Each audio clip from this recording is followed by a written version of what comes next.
Rodgers win his third straight MVP? Chris, can he or can't he? G, he can. I don't want to bet against Aaron Rodgers because you still have that running game and that offensive line in place. Even though you're losing Devontae Adams, they're also going to have a strong supporting cast on the defense that's continued to improve the last couple of seasons. So I'm going to say all of that lends itself to getting the best version out of Aaron Rodgers. He can get it done. All right, next stop would be the defending NFC champs and defending Super Bowl champs. If I were to say, can the Rams repeat as champs? Can he or can't he? They can't, G. And here's the thing. I don't want to minimize the additions that the Rams have made this offseason because I think Les Snead has done a great job, even though he's mortgaging top-end draft picks.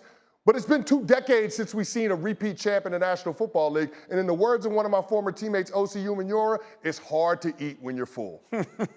One more. Can Lamar Jackson lead the Ravens to the Super Bowl this year? Can he or can't he? Gee, I'm going to say he can. I mean, they upgraded the offensive line. I love the addition of Tyler Lindenbaum. And then defensively, they continue to get better, adding a lot of pieces on that defense, especially on the back end. So I'm going to say Lamar Jackson can get it done. He's got something to prove. We could be talking about history repeating itself with the Ravens quarterback in a contract year winning the Super Bowl. Yeah, once upon a time, Joe Flacco bet on himself and got himself what was then the richest contract in the sport. Lamar Jackson, meanwhile, in this poll, and Diana told us earlier, a lot of people around the league were talking about this.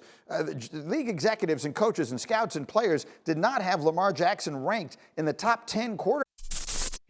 Thank you for watching ESPN on YouTube. For live streaming sports and premium content, subscribe to ESPN+.